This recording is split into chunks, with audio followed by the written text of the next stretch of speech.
Hey guys, welcome back to the show, and today is March 27th, 2018. First excuse that I have a scrape on my forehead. I just got a bit of an accident today at work. Everything is fine, just minor cosmetics. But now to the real news. In this week's, we have Jobo has started large format contest, and Jobo's distributing Chamonix in Europe. And for that, they're getting a contest where you can win a Chamonix camera, an Arca Swiss, Jobo CPP3, and many other things. And if you want to participate, you can send original print made in the darkroom. It has to be from large format. It can be from 4x5 all the way up to 20 by 24 inch. And the details are down below. The due date is, I think, May 31st. So if you're interested in participating on this contest, you can send, I think it's up to 3 prints or 1. If you want to just send 1 print to Jobo, and they will basically decide if you're a winner or not. I think there's 6 finalists. There's no number 1, number 2, number 3, but the 6 finalists will get a prize. So if you're interested, I left not only the link to the website with the contest, but also the guidelines for the contest. Also, we have from Ilford, a few years back, they made a film survey, and they're making it again, just usually to know how much film you use, what age are the users and such. So if you have like 5 minutes, I highly recommend you fill it up. It probably helps Ilford analyze the market and see what the interest is, what age are the users, if they use paper, if they scan, stuff like that. So if you have the time, just go check it out. Link is below. Also from Ilford, we have a new video called Making a Basic Contact Sheet. This is on their YouTube channel. I will link the YouTube video below, and I highly recommend you subscribe to it if you are new to film or new to darkroom, as they are releasing slowly videos for the basics for film photography. And in other news, we have Dubble film, which I talked about like a year ago. I had read it on Japan's Camera Hunter site, and once again read about it again this time. And they've made or reanimated 2 different versions of film, and it's not originally their film to start with, but they make it look differently. So if you like using different kind of looks to your shots, you have 2 options. They have the monzoon, I don't know how to pronounce that, which is basically kind of like a blue tint on your shots. It looks basically kind of like it just rained. It has a cool kind of tone to it. And the other version is called Bubblegum, which kind of has a pink hue to the shots. So if you like this kind of film and trying different things, you might as well check the link below. Also, coming from Leica, I think a year or 2 years ago, Leica bought Sinar, the large format manufacturer. And meanwhile, Sinar has kept their offices in Switzerland, which is where they were based.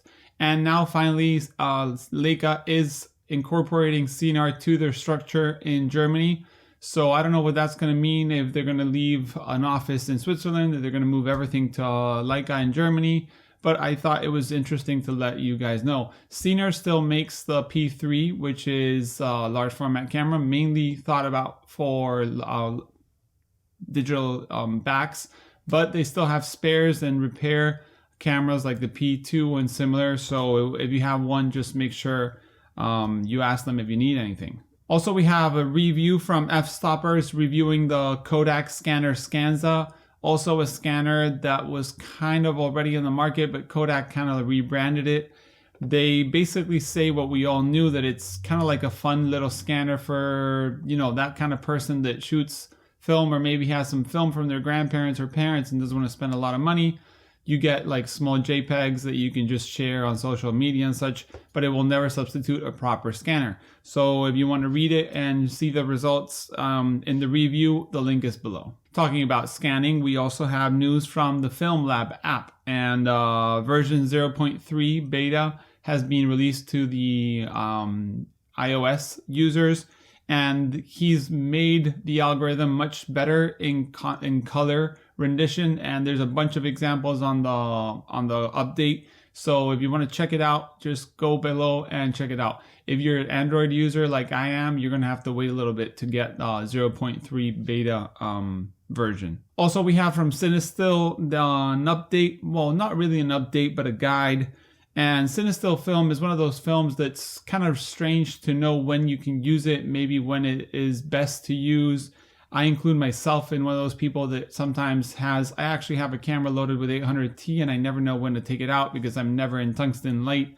So either I use a filter or not, but Cinestill made a guide for the 800T by the founders of Cinestill, so you can read when it is best or what are the best cases to use Cinestill 800T. Also, we have, as every week, an update from Instanttkon RF70. So if you're into that Instax wide rangefinder camera that's coming out to the market sometime soon, you want to check it out. He's got examples, proper scans, and snapshots that he's taken throughout the world traveling with the camera, and some from Mijonju. So if you're interested in that, you can check it out. And continuing with the news on the Adox building, or the new building from Adox, they have poured the floor. They're starting to put machinery into the factory. So that's big news for Adox and for the film community. So that's all for the news. Just a quick reminder that, remember, last week I announced the Daily Grain Show, and if you guys had any opinions about the Kodak P3200, Kodak T-Max P3200, you could send me a video to the email below, and I'm gonna make kind of like an online debate. So if you have any opinions, if you're pro that film, or you were more of an Ilford user, or maybe you don't like fast film, please send me a video to the email below and we'll make this video happen. As always, thanks for watching. If you have any information regarding news, you can also send an email to the email below. See you next week.